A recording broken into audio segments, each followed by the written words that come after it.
Welcome back. Um, I'm Ted Schrecker, and because I'm speaking tomorrow, I won't provide any more introductions to myself today, except to say that it's an honor to be chairing such a distinguished panel, and that I got to know actually all the people on the panel as a result of being associated with the work on trade and investment agreements that the panel did at its inception.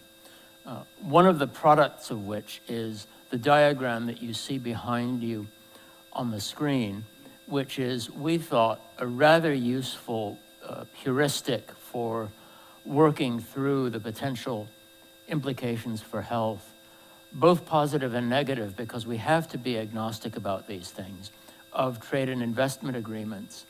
Now, my students tend to blanch a bit when I tell them that this is the simple version, but those of you who have worked on trade and investment policy and law will know that this is, in fact, the simplified version. Well, we have 4 speakers today, and I'm delighted, first of all, to introduce Sakiko Fukuda-Parr, who is director of the independent panel, hosted by the Center for Development and the Environment here at the University of Oslo. She is also professor of international affairs at the New School in New York. She is vice chair of the UN Committee on Development Policy, and from 1995 to 2004, she was lead author of the UN Human Development Reports project team. That era was, for some of us, the high point of those reports. Prior to this, she worked at the World Bank and United Nations Development Program on agriculture, aid coordination in Africa, and capacity development. So someone uniquely well qualified to talk about this multidimensional area of trade and health. Sakiko?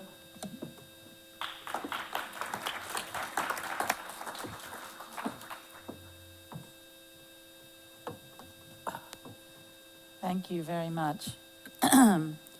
So you will get this. So I feel a little bit embarrassed talking about, I think we have to just move this a little bit, otherwise I feel a bit like I'm going to fall off. Talking about these issues of trade and investment agreements in this audience with all the people who know so much more about it than I do. I would also say that this work, in which I'm going to try to look at the way in which trade and investment agreements reduce policy space of national governments for formulating a UHC, builds on the work that the independent panel did over the last 3 years or so. And there were these publications in the Lancet, in the Journal of World Trade, co-authored with Desmond, with Ted, and others, Carolyn Deere, Davis, Stuckler, and so forth. So what I'm going to try to do is to put this also in the context of the current development agenda, the 2030 agenda, and the Sustainable Development Goals. There is, of course, the idea that UHC, I don't know how I got UCT, anyway, is the sort of the central objective in health. And Dr. Chedras, who talks about this very frequently, says, ultimately a political choice. It is the responsibility of every country and national government to pursue it. Countries have unique needs, and tailored political negotiations will determine domestic resource mobilization. So he's basically looking at this as an entirely domestic matter. And these conversations about universal health coverage tend to focus on issues of financing and on the benefits. And there are all of these issues that are off the table, such as the global governance issues, their effects on national policy space, issues of rising costs, all of the issues that we have been raising. And the idea that global governance has something to do with health is resisted, and this is resisted in part because there is sort of silo thinking on the part of professionals who work on these issues, but there's also political resistance. And that's the premise of the independent panel. But the SDGs actually offer a potential to reframe these debates, to think about health in a different way, because now I've been looking at the UN 2030 agenda as a sort of a normative shift in international development, a shift in the way that we are, that the international norms about development have transitioned from the sort of the aid mindset, the development aid mindset of a donor agenda, you know, of a sectoralized intervention in education, in health, and industrialization, or whatever, to looking at development as this integrated system. And that requires looking at structural obstacles. And so the 2030 agenda is more than a list of 17 goals. It is supposed to be an integrated and transformative agenda that is universal. But if you actually look at how this is supposed to work, you find that it is somewhat unraveling.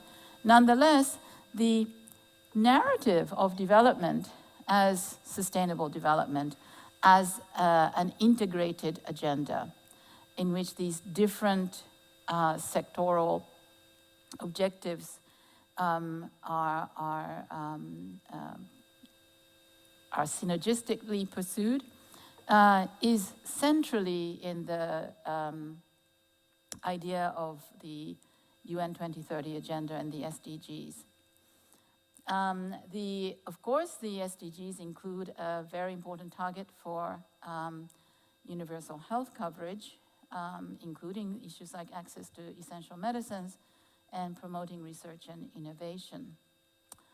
But one of the problems with UHC, and therefore in achieving this SDG target 3.8, would be to look at the way in which international trade and investment agreements affect the ability of national governments to pursue the policies that are needed. And, you know, we know all about the TRIPS agreement, and this has been already discussed and no doubt will be discussed further by Susan and Deb and Sanya, the speakers who are to follow, so I won't go into it. And I think we are all familiar with the idea that the TRIPS agreement in the WTO agreement is by no means the most important sort of obstacle to this, but it's the new agreements, as we heard from Judith earlier this morning, contain all kinds of TRIPS plus provisions, but there are also other provisions such as government procurement, dispute settlement, marketing, and so forth that that pose obstacles and reduce the policy space of national governments. So in my paper, there's an analysis of all of these different agreements that are being negotiated, but I won't go through all of that. Simply to say that there are these common trends in these agreements that reinforce IP monopoly rights and therefore reduce the possibilities the governments would have to facilitate the entry of generics. But there are also other very important provisions, and they have to do less with trade, but with with investment and other matters. And so government procurement is one of these provisions that are commonly found in these new plurilateral agreements. And the point is that most governments intervene in the procurement of medicines and in setting their prices and negotiating reimbursements. They play a regulatory role. And this is a very important part of national health systems. Relatively little is kind of written about these things, talked about these things in a sense that a lot of these these are not just systems and regulations, but they're also practices. And perhaps this is one of the areas that requires much more study. But countries like New Zealand, France, UK, and certainly Japan have different ways of intervening in ways that that lower prices for procurement, and that lower prices to the patients. And so these prices lead to what is, I think, quite well known, a very large range of different prices that prevail in different countries across the world. I mean, this one example that is cited here for the Hep C drug is 28,000 in Norway to 70,000 in Turkey. And obviously, countries' negotiating power has quite a lot to do with it. And I think that, you know, the point that I'd like to emphasize is that in the discussions about health systems and discussions about universal health coverage, this aspect of national policy receives rather little attention. But I think this is one of the things that is absolutely essential if we want to do something about this runaway trend of escalating prices. And there are other things like, you know, different kinds of dispute settlement, and there's a lot known about the ISDS cases and the fact that, you know, a lot of developing countries are challenged, they pay more in damages, and that all of this has the effect of regulatory chill that reduces the policy space, that even though countries may not actually get to the point of being challenged, they are actually sort of hesitant to implement or introduce legislation that would possibly be challenged in the courts. And I want to illustrate all this with the whole point about policy space with looking at the case of Bangladesh. So Bangladesh is obviously, as we all know, one of the low-income, least developed countries. Least developed, and therefore, very importantly, enjoys the exemption from TRIPS compliance. And one of the important things that they have done is they have introduced IP policy and drugs policy over the last decades that have done a great deal to foster a domestic pharmaceutical industry, and that has dramatically reduced prices of medicines and expand access. So their domestic IP policy is actually 16 years as opposed to 20. They actually introduce exemption for pharmaceuticals. They allow foreign patents to be canceled after 4 years if a product is not manufactured in Bangladesh. Allows compulsory licenses by any party, not just by the state. And there's no patenting of animals and plant varieties. Their drugs policy actually prohibits imports of drugs without the displaying formula, you know, and so on. I'm running out of time, so I won't go into all of this. But basically, the combination of their IP policy and drug policy has, as I said, led to the flourishing of a domestic pharmaceutical industry, focusing particularly on generics, but also including reverse engineering of the Hep C drug. And they are the only LDC with a significant pharmaceutical industry.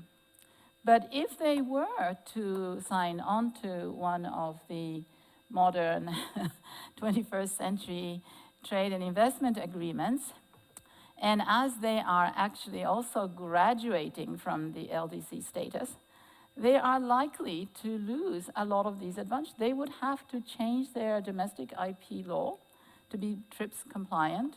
They would have to remove much of the support to the infant industry support to the pharmaceutical industry in a variety of ways. And so I think, I visited Bangladesh, and in a way was rather surprised at why it was that the government was so keen on graduating from the LDC status when they were going to lose all of these advantages. So you have there a sort of a domestic politics of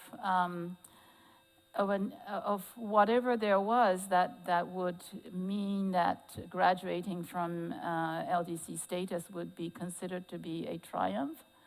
But at the same time, somewhat a lack of resistance to lack of almost discussion about the consequences on the pharmaceutical industry. And I think this is in part one of the issues that we need to look into, because much of these debates about trade negotiations focus on market access and not on their implications for trade.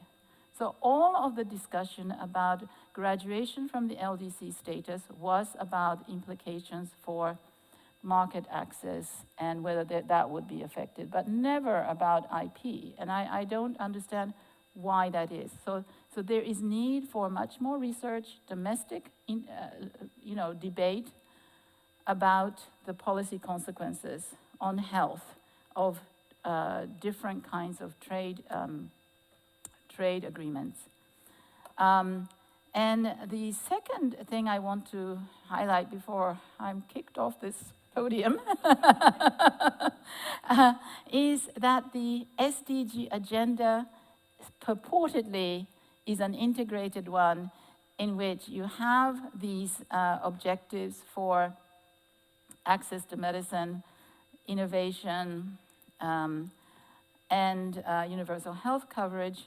But like with so many of the other SDG goals, the indicators kind of obliterate the importance of these targets, because access to medicines is measured by immunization rates and things of that kind, which have very little to do with the issues that we are talking about. And the promotion of R&D is measured by ODA for basic medical and medical research and development, as if ODA financed any significant part of medical research. So we need to have SDGs recognize health as a trade agenda. So thank you.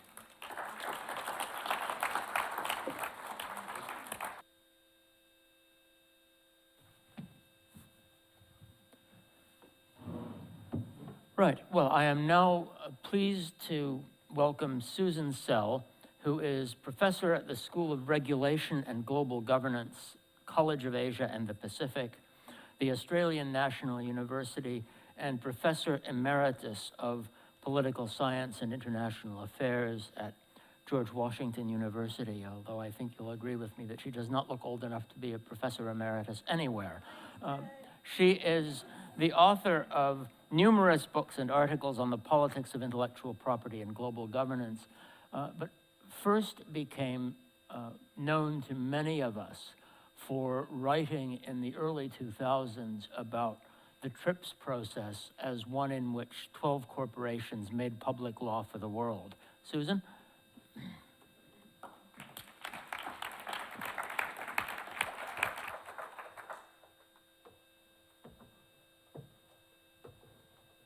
Oh, it feels so tall, I like that. I want to thank Sakiko for inviting me to be part of this. This is not my usual crowd. I'm a political scientist, and so it's really a big thrill for me to be with all these public health people, because I kind of write about public health stuff, but I'm not one of you. So I'm really happy to hear about you guys talking about politics. It makes me really happy. And also thank you, Antoine, for all your hard work and making this come together and taking care of all of us, so thank you. What I want to talk about today is not exactly intellectual property, but I want to give a big structural picture of what's been going on should I just use the, yeah, okay. So here's the things I'm going to talk about today. I'm going to talk about financialized capitalism as a particular phase of capitalism that's new. It's beyond the Reagan-Thatcher story of neoliberal reform. There's something else going on here that's helping me to make sense of what some of the challenges are. And so I'll be talking about what financialized capitalism is, what's new about it, the outsized role of intangibles in contemporary capitalism, which I think distinguishes it from earlier periods, even of the robber baron era, which is reminiscent to us now. It feels like we're living back in robber baron capitalism, but this is something new. Then I want to talk about the multi-level governance effects, how this goes from the macro to the meso to the everyday experience related to health in particular, and then finally reform opportunities, which I'll keep really short because I hope that's what we'll be talking about for the rest of the conference. Okay, so when we talk about financialization, what is it? This is a very broad definition. It's the increasing importance of financial markets, financial motives, institutions, and financial elites in the operation of the economy and its governing institutions, both at the national and international levels. This is the standard definition everyone uses. I don't love it because it's almost as general as globalization, which has come to mean almost nothing.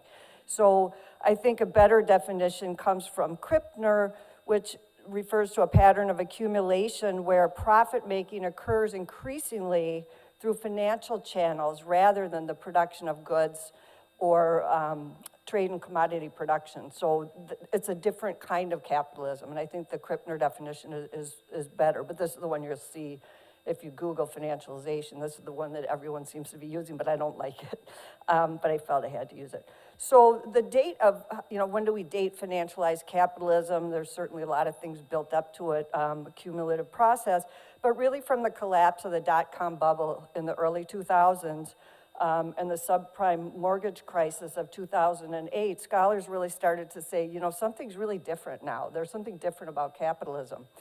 And some of the features of financialized capitalism, which has been led by the United States, I would say, but has been the rise of shadow banking, where you have a lot of financial activity outside, actors that are outside of traditional banking and its public supervision.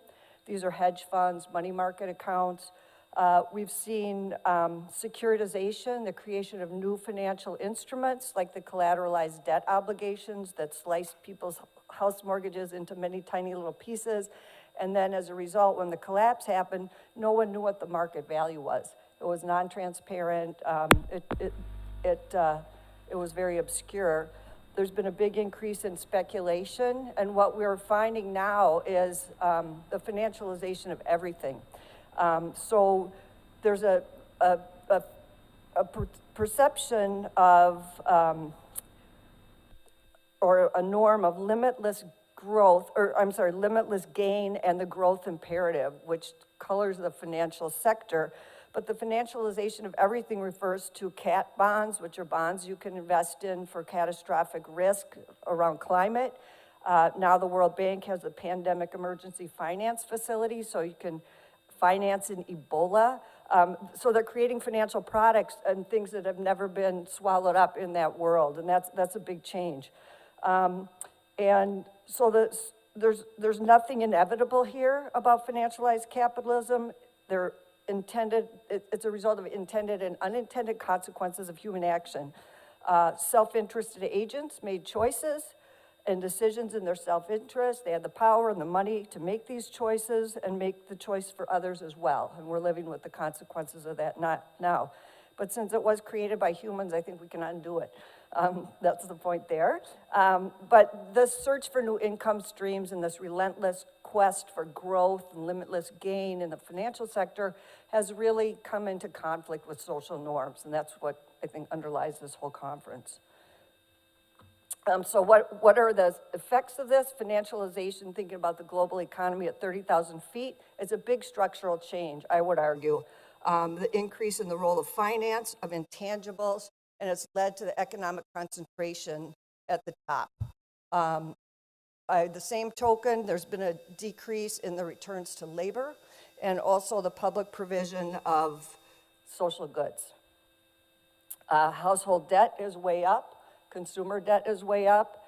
We've lived in a world of economic volatility that's part related to the financialization of capitalism, with financial crises continuing to occur, partly because of the removal of some financial regulations that separated commercial banks from investment banks, or retail banks from investment banks. So with the shadow banking sector I'm talking about, the line there has really gotten blurred, which means the real economy gets badly affected when the shadow banks have problems.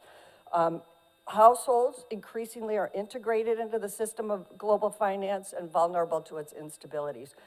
Credit card debt, mortgage debt, and it gives this ironic thing where we feel like we're being oppressed somehow by the financial sector, but our individual, by having to provide for your own retirement, for example, by the privatization of all that stuff, it actually invests us in the success of the financial sector. So there's a real irony. We get stapled in a way that we weren't before.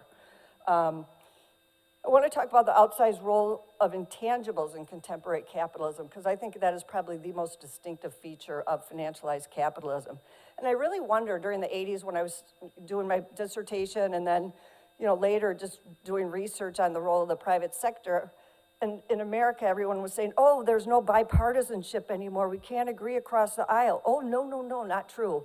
We agreed across the aisle for 2 sectors. I'm leaving the military out of it, but in 2 sectors alone, it didn't matter if you're Republican or Democrat, the 2 sectors that got everything they wanted every time from the Clintons on through now even, despite the rhetoric, Wall Street and owners of intellectual property. So it was the intangibles that were being given everything they wanted, and with no real pushback. And we're living with the consequences of that now. So the outside roles of intangibles in agreements, so trade and investment agreements. What do we talk about anymore when we talk about trade? We talk about the control of intangibles. That's what it's really about. Most trade agreements have very little to do with trade. They have a lot to do with deep integration of domestic regulatory environments. By 2011, 76% of preferential trade agreements included some aspect of investment, things like free capital mobility, knock that out, all sorts of investment aspects. 61% of all PTAs included intellectual property protection, most of which beyond what TRIPS requires. And so trade agreements, according to Danny Roderick, who's hardly a Bolshevik here, but trade agreements are shaped largely by rent-seeking, self-interested behavior on the export side. And I think that's what we've really seen in both of these financial and intellectual property sectors. And who benefits from this? Well, international banks benefit, pharmaceutical companies, big food, beverage, alcohol industry, and multinational corporations across the board. That's who's winning in this lottery now. We've seen a net resource transfer from south to north. Many monopoly rents have been ending up in tax havens. They're not benefiting citizens. They're not benefiting taxpayers of the global north or the global south. So trade and investment agreements, IP, we all know that they're all TRIPS plus now, but the investment state dispute settlement system is defining intellectual property as an investment asset now. And I think of it as the camel's nose inside the tent. Because if you look at the World Trade Organization or World Intellectual Property Organization, owners of intellectual property know those venues are no longer hospitable for pushing for TRIPS plus, or, they never got everything they wanted. They got 95%, but they're whining about the other 5 and then adding 10 more. So they know the game's up at the multilateral level. And so they've been pursuing plurilateral agreements, non-transparent agreements like TPP, but they're also pursuing this ISDS approach, which is the camel's nose inside the tent to increase intellectual property protection and enforcement. Now, we all know the cases, the plain packaging cases with Uruguay and Australia, and also the patent case of Eli Lilly. Now, for each of those cases, it costs 5 times more money to defend yourself than it does to defend yourself in a WTO case. And even though the rights holders, the trademark and patent owners, lost those 3 cases, in the Australian case and the Canadian case, the ruling was so narrow that it's in no way going to be a disincentive. So my crystal ball tells me there's going to be a lot more activity, intellectual property related activity around ISDS. So we should expect plenty more suits challenging public health measures against weaker parties. I love this curve. Did I miss anything? Yeah, it's talked about everything. Okay, the smiling curve. I think this is really great visual representation of what's happened. If you look at the dotted line, that's the value chain from the 1970s. And what you'll see is the intangibles are on the left and right sides of this slide. And so if you look at the 1970s, the curve, the smile wasn't very, very deep. In other words, there was a much smaller differential between the returns from labor and production and the returns to owning intellectual property or marketing or any of these other intangible things. What's changed, and if you look at, 2013, this was from the OECD, a very steep rise on both sides of the intangible elements of the value chain and a pushing down of the returns to labor at the bottom of that. And so the game these days is to be in control of global value chains. You're in control of the intangibles. That allows you to make super profits, which you can park in Ireland like Apple does. And then the workers are getting a very small piece of the value added. For example, to make for a $300 iPad, the workers of Foxconn get like $25. So the value added is all really captured by the owners of the intangibles and those who do the post-production, which is the marketing and all the rest of it. So this is a really dramatic change, I think, that captures, it also captures not all labor has been hurt. If you work for Apple and you're an engineer or a software developer or whatever, your returns are way higher than they ever were before. So at either end of the spectrum, there's really exacerbating inequality with executive compensation, bonus schemes, et cetera, and the drop at the bottom, that's stagnant or lower wages at the bottom. There's a lot of competition to make things cheaply, but the holders of the power and the money are the ones that own the intangibles. So these agreements, the trade agreements, they empower the investors, they empower the banks and the multinational enterprises seeking to increase rents at the expense of the general interest. So what this means politically and in terms of power, the increased political and economic power of the owners of intangibles, the controllers of global value chains, they are the ones who are dictating the terms of trade and the investment agreements to shore up their oligopoly and oligopsony power, which is very substantial. So what does this mean, multi-level governance effects? At the macro level, it means there's been a big power shift towards the owners of intangibles and those who control global value chains. There's been extreme economic concentration. There's been extreme oligopoly power and oligopsony power and volatility. We've seen a lot of financial instability, crises and crashes. So the multilateral level, it's a reduced commitment to health policy in the face of imperatives of finance capitalism. Donor dependence of the WHO is a problem, and economic powers block health initiatives if it threatens profits or shareholder value. At the meso level, or this more national, we have short-termism, which is about shareholder value and increasing profits every quarter, which is terrible for planning long-term for health or climate. There's a broken link between labor productivity and wage growth. Labor power is reduced, flexible employment, you know the story. National level, we get tax cuts for the 1%, tax evasion, austerity, reduced public budgets to address health and sharpening income inequality. Finally, on the everyday, we have more debt, private responsibility for retirement income. Payday lenders are very, very profitable. In fact, Tim Geithner, who used to be one of Obama's cabinet secretaries, he is head of a company on Wall Street, and the most profitable sector of his new business is payday lending, which is extremely predatory. Fast food consumption, unaffordable medicines and health services, deaths of despair, inequality, and poverty. In the United States, the life expectancy for white men between the ages of like 45 and 60 is actually declining from deaths of despair, opioid addiction, alcoholism. Reform opportunities, I'm out of time, but the rest of the conference I think will be talking about this, and it came up in I think David McCoy's, the different kind of reformers, but are we rearranging deck chairs on the Titanic when we talk about changing the investment state dispute settlement? Let's get a few, let's pick our arbitrators differently. Well, I think the system's broken, so that's not the way to go. Another question is policy space. How can we increase it, which is more the reformist idea. Sam Halabi has a very nice book out that just came out 2018. And then finally, a more ambitious embrace of UHC. But now I'm thinking UHC is contested anyway, so what I was trying to get at is more transformative change. So thank you for listening.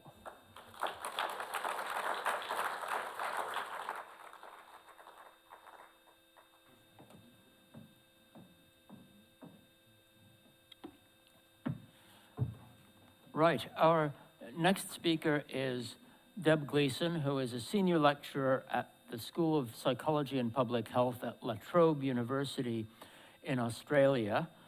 She's also an associate at the university's Center for Health Law and Society, and is currently in Canada working at the University of Ottawa with my former colleague Ron Labonte, and at the University of Toronto on trade and health projects, which are the focus of her research.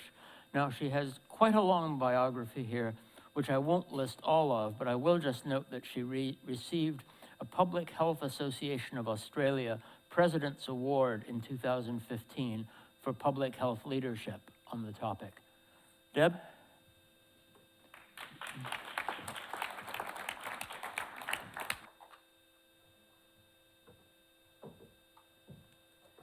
Thanks very much, Ted, for that kind introduction and for not reading out my entire biography. I very much appreciate that.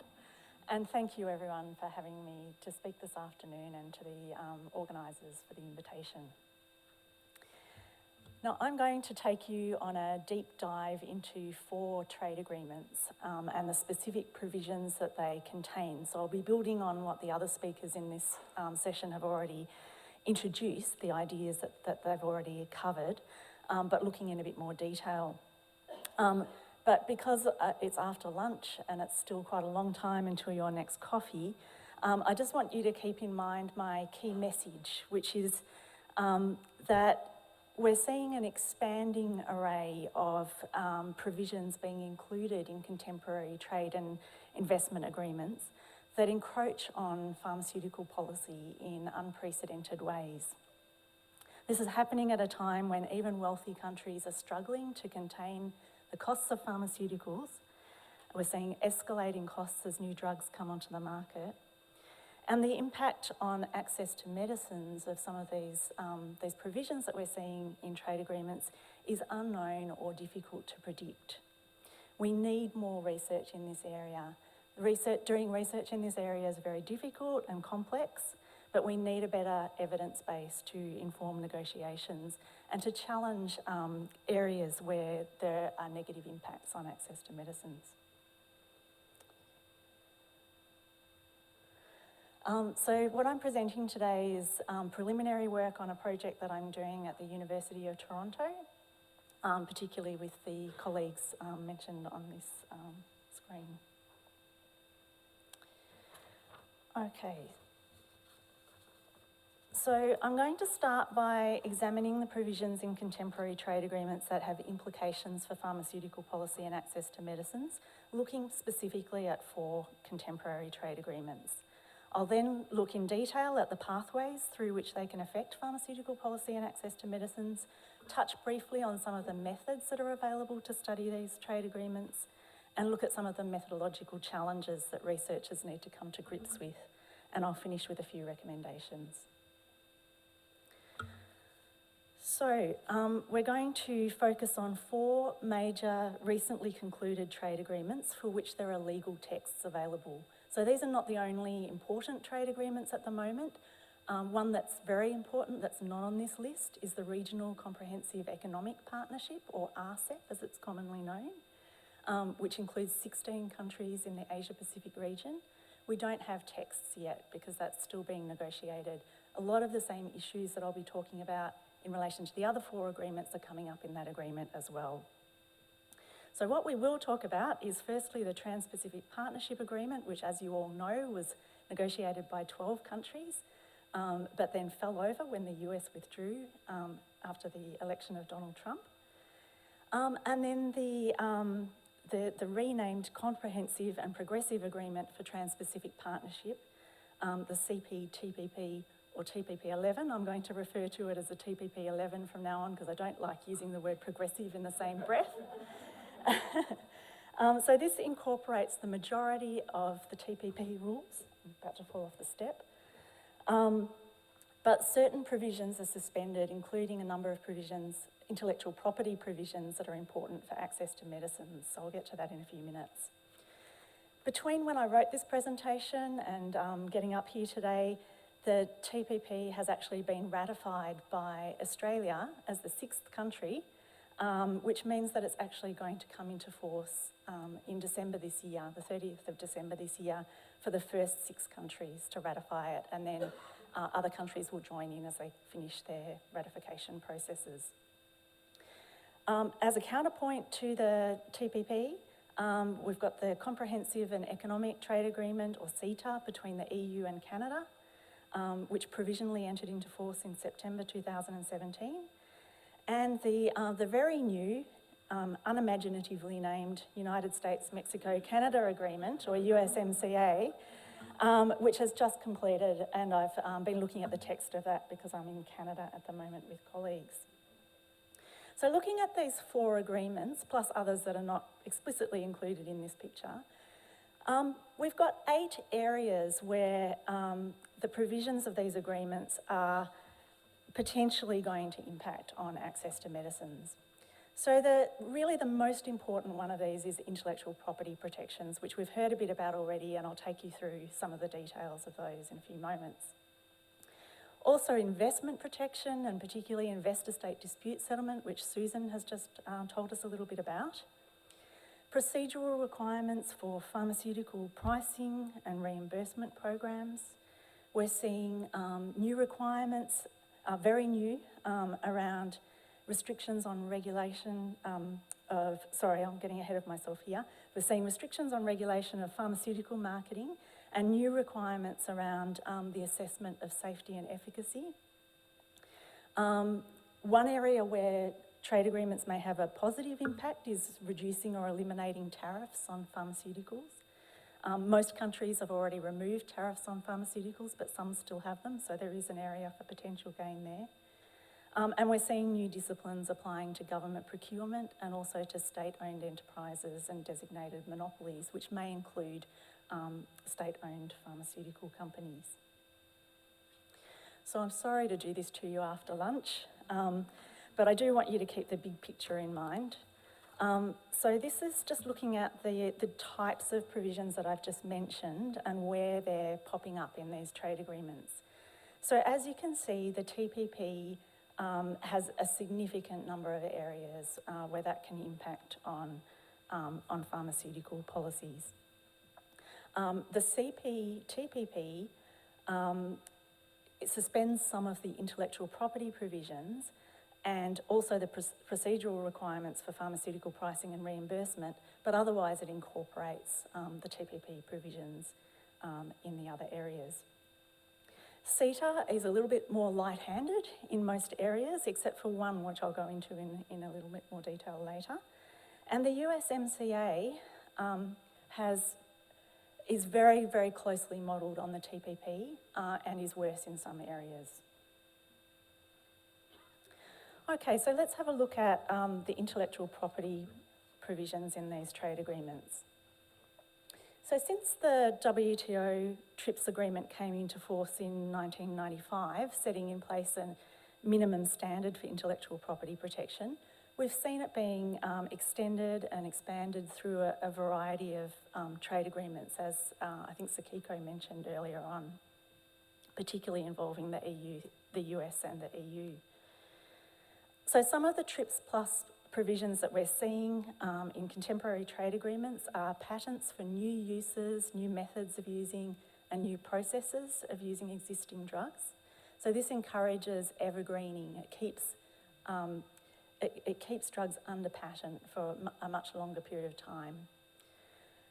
Another key TRIPS Plus provision is patent term adjustments, which tend to be provided for delays in the patent approval process and also the marketing approval process. We're also seeing data protection for new pharmaceutical products. This is a provision that the US and EU have used for a long time. It's a different type of monopoly to patents because it's not a monopoly on the product itself, it's a monopoly on the clinical trial data that is submitted to the regulator in order to get marketing approval for the drug. We're seeing additional periods of data protection added for small changes to existing drugs or for combination products. And a particularly important provision at the moment is longer periods of data protection for biologic drugs. Biologics deserve a special mention because a lot of the new, very expensive medicines that are coming onto the market now are biologics. So they include a lot of cancer drugs, a lot of drugs for immune conditions like rheumatoid arthritis, and they can often be up in the hundreds of thousands of dollars per patient for a year's treatment. An example is a melanoma drug called Keytruda, which in Australia cost over $150,000 a year before the Australian government started subsidising that. Fortunately, in Australia, we have a universal pharmaceutical coverage program. So the most consumers need to pay for that drug now is under $40 for a prescription, and the government pays the rest. But governments are really struggling to cope with the costs of these new drugs. There's a lot of them coming onto the market. They've been predicted to make up almost 28% of the global pharmaceutical market by 2020. In Australia, they're already comprising more than 20% of the pharmaceutical expenditure of the pharmaceutical benefit scheme. And, they're just going to keep coming on to the market. So we need to look at how we can get cheaper alternatives of these drugs onto the market earlier. There are already significant barriers to getting them onto the market, and extending the monopolies on these drugs just makes it more difficult. Another area that's particularly important, and will become more so, is the protection of trade secrets. So because we're seeing these very, very complex biologic products coming onto the market, and with the emergence of personalised medicine as well, the processes for developing those drugs are very complex, and it's often not possible for competitors to reverse engineer the products. So if we protect the trade secrets, the processes by which those drugs are made, it's possible that for some of those drugs we'll actually never get any competitors. So this is a very, very significant area where trade agreements are really kind of restricting the policy space that governments have to get cheaper alternatives onto the market. We're also seeing very strong enforcement of intellectual property rights as well, including the seizure of suspected counterfeit products at the border when they're moving from country to country. So just to have a look a little bit more closely at what's happening in these agreements with respect to intellectual property. So you can see that the TPP contains provisions in each of these areas. As previous speakers have said, the final provisions in the TPP were not nearly as extreme as what the US originally proposed for. They were significantly mitigated along the way. Nevertheless, we still have a set of TRIPS plus IP standards in the TPP. Thank you. And the TPP 11 suspended several of those key provisions, except for patent linkage, trade secrets protection, and TRIPS plus enforcement, which are still in the TPP 11. And it's unclear what will happen with the suspended provisions, particularly if the US comes back in future. The USMCA takes the agenda even further in terms of intellectual property. So all of the TPP provisions are back, and the period of protection for biologics is longer. So we have an unprecedented 10 years of data or market protection for biologics in the USMCA. So basically these intellectual property pathways work by delaying the market entry of generics and biosimilars, which means prices and costs remain higher for longer and have an impact on government expenditure and or out-of-pocket costs, depending on how the systems work in different countries. But we have limited empirical evidence about how these provisions work. If you look at the literature, which I'm doing at the moment, I'm doing a systematic review of the literature in this area, there's a large number of commentaries, there's some legal and policy analysis, but there's very few quantitative studies looking at what actually happens when countries change their intellectual property laws in these ways, particularly as a result of trade agreements. We need more research in this area. Susan's already talked about investor-state dispute settlement and why this is an issue, as well as the cases that we've seen, like the Eli Lilly case. Investor-state dispute settlement can have a chilling effect on health policy, and an example is that Colombia was dissuaded from issuing a compulsory license for a drug after getting a notice of dispute from Novartis. The third area is pharmaceutical pricing and reimbursement. So we're seeing industry favourable procedural requirements for programs like Australia's Pharmaceutical Benefit Scheme, with things like requirements to disclose information, like the rules used to assess applications, statutory timeframes that countries have to adopt for considering applications, review processes so that the pharmaceutical industry can contest the decisions that are made, obligations to consult and so forth. If the TPP had been implemented in its original form, New Zealand would have had to make significant changes to its pharmaceutical pricing and reimbursement schemes, which the government estimated would cost $4.5 million in initial costs and $2.2 million per year. That doesn't sound very much, but New Zealand is a small country, and that figure comprises 10% of their pharmaceutical agency's operating budget. So there are restrictions on regulating pharmaceutical marketing. They were weakened very much during the TPP negotiations, but there's still some potential concerns there. A number of areas where governments need to comply with particular requirements around the assessment of safety and efficacy. It's possible that some countries are eliminating tariffs on medicines and that may have a positive effect, although we're not sure what the effect could be on the domestic generic pharmaceutical sector. And there are a number of potential implications of the government procurement and state-owned enterprises chapters in these agreements, which mainly would have implications for domestic generic pharmaceutical companies. So as I mentioned, we've got a number of different methods available for studying these agreements, quantitative studies, range of different qualitative methods, and health and human rights impact assessments.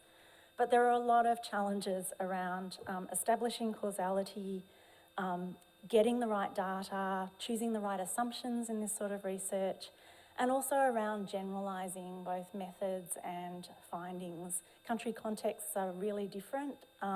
There's so many other factors that can have an impact, that can intersect with the way that countries are implementing their obligations in trade agreements.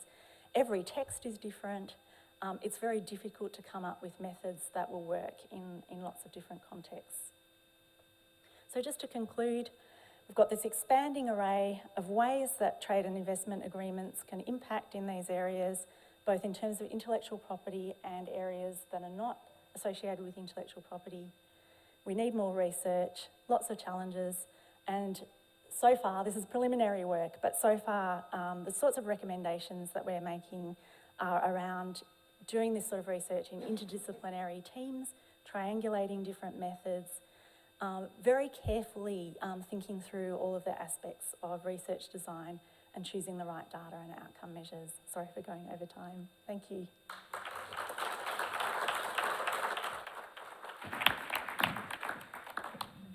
Right. What I'd like to do is take 2 or 3 quick questions to start, and then invite the panelists to respond. There is at least one roving microphone. There it is. And do we have a first questioner? I have one unless someone else has one. It's okay. There's one at the back. Go ahead.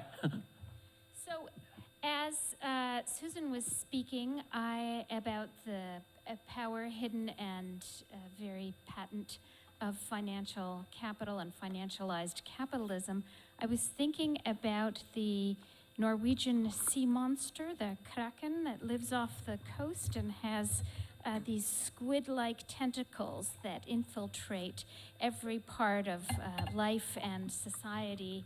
And it struck me that such a kraken needs a multi-tentacled response and form of resistance. And I actually wanted to ask folks on the panel to speak to the point of resistance or multiple resistances. And I give just one example here, which is the small country of El Salvador, beleaguered by more violence on a daily basis than during the Civil War in the 1980s, and yet successfully challenged an ISDS dispute, the Canadian-Australian gold conglomerate Pacific Rim Oceana Gold, and is the first country in the world to ban metal mining. And, you know, what does it say to us in much more privileged economic circumstances, the countries, pardon my language, that have not been called shitholes by Trump? And what does it say for us as academics and researchers and representatives of civil society in terms of this multi-pronged resistance? I think I saw one of these creatures as I was coming out of the pub the other night. The gentleman at the back. Thank you. I've just got a question linked to the issue of financialization, and it's really about the relationship between financialization and the supply of money, the kind of the monetary side of things, and trying to understand how much of this financialization is being driven by debt-based money creation, if you like, and the kind of ability of private banks to create money that, as I understand it, gets then translated into financial power, which then has material effects. If you could just, Susan, try and help kind of unpack that and make a comment around whether there is an issue about fixing the banking system and bringing the banking system under better regulation as a way of fixing the problem of financialized capitalism. And then the second issue is just, the question is really just related to everything that we've heard, which is really a brilliantly designed system to kind of hoover up wealth from the 99% into the pockets of the 1%. And what is the kind of political strategy for changing this? Do we need to be thinking about the impacts, not so much on the poor across the world, but perhaps looking at the impacts on the middle class sections of society? Is that where we can generate greater political capital to develop more resistance against what is happening. So just some thoughts across the panel about, how we respond to this politically. What are the tactics that we can use? Well, after those two manageable questions, we have one coming out of the Twitter sphere. Yes. The question is whether the presenters could elaborate on current trade and services trends, such as mobility of health services, personnel, skills, and patients, given that healthcare services have become a larger share of the global economy. I just want to say a few words about, in response to the, what is the strategy, what is the resistance, and in a sense, I kind of bounce off on something that Yashodhara said earlier this morning when she was talking about sovereign governments are the ones who negotiate international agreements, and then that civil society sort of has to work within national borders. But I mean, I think that's unrealistic given that we are talking about a globalized system, and countries are actually not strong enough, I think, to just negotiate on their own.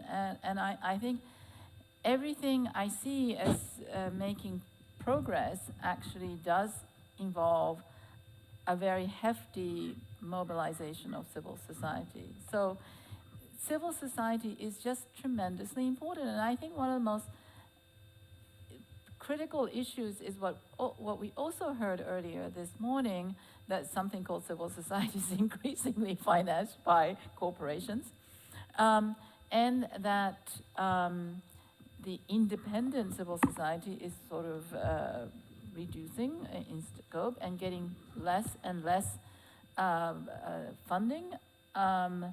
And so I mean, this is really rather a simple point perhaps, but it is rather scary to see this happening, that the space for civil society is shrinking. But this is really the only thing that is, I think this is probably the most important force that we have. The second thing I just wanted to raise is the problem of information, and because the idea that these trade agreements, these investment agreements, the financial regulations, the financial sector, have anything to do with consequences for people's health that people care very deeply about, is just not understood or known. And there's just a problem of awareness. And as I said earlier, that most economists who are dedicated to analyzing trade agreements look at the effects of trade agreements on market access, because that's the traditional way in which those agreements have been analyzed, and they just don't go to look at their consequences for health. So I do think that making this link between health and trade, and health as a trade issue or an investment issue, is once again something so basic, and yet really needs to be emphasized and brought into the public debate. Susan. Yeah, I'll keep my comments really, oops.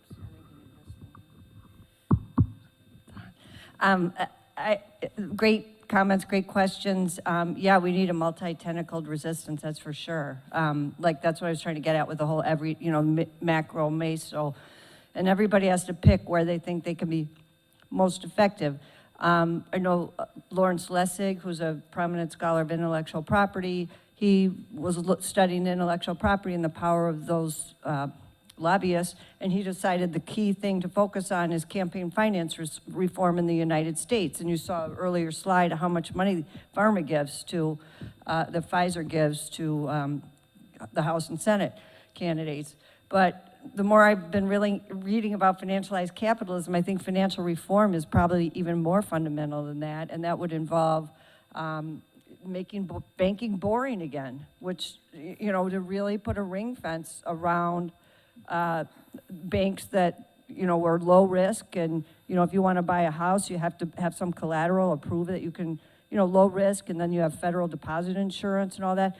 And then the shadow banking is what really needs to be reined in, because that's the thing that's causing all this chaos. You can really see, if you look at any graphs of financial crisis, and you look from 1933 till the repeal of Glass-Steagall, for one example, it was pretty boring.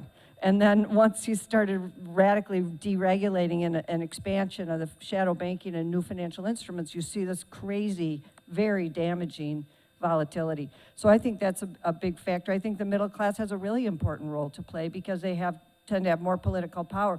I really think that sharpening smile curve has a lot to do with the rise of right-wing populism.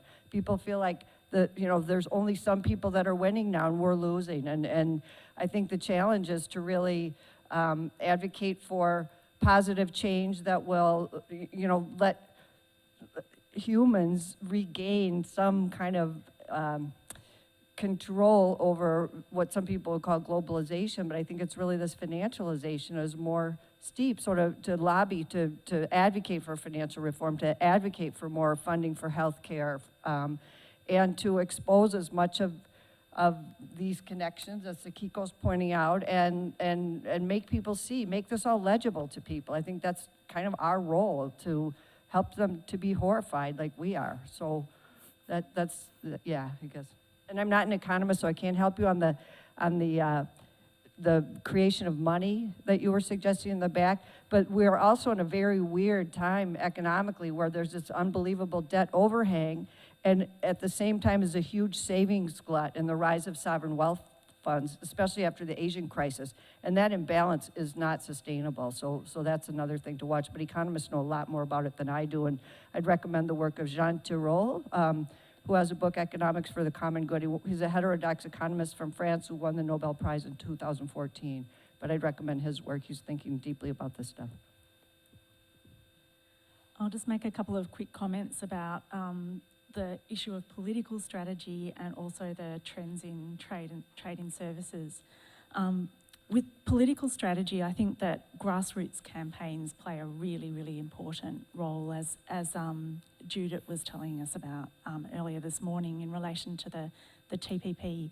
Although in my presentation I called for better evidence, all the evidence in the world doesn't make a difference in the moment when when ministers are making the decisions about political trade-offs.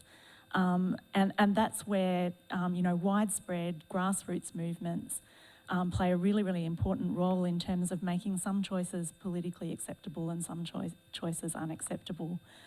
So you need the researchers and the health professionals on one hand, studying these agreements and looking at the potential effects, but you need people out there knocking on the politicians' doors and saying, you can't do this, or you need to do this differently. With respect to trade in services, I've just been looking at the literature in that area in the context of a book project that I'm working on. And I think that a lot of the trends around movement of health professionals, a lot of that happens outside of trade agreements. So it's not so much that trade agreements are driving those trends, but they can exacerbate them, and they can, as Sonia mentioned, lock in what countries are doing, so that it becomes very difficult to change. It becomes very difficult to backtrack and change course if what you're doing turns out not to be the best thing for your country. I'll leave it at that. Thank you.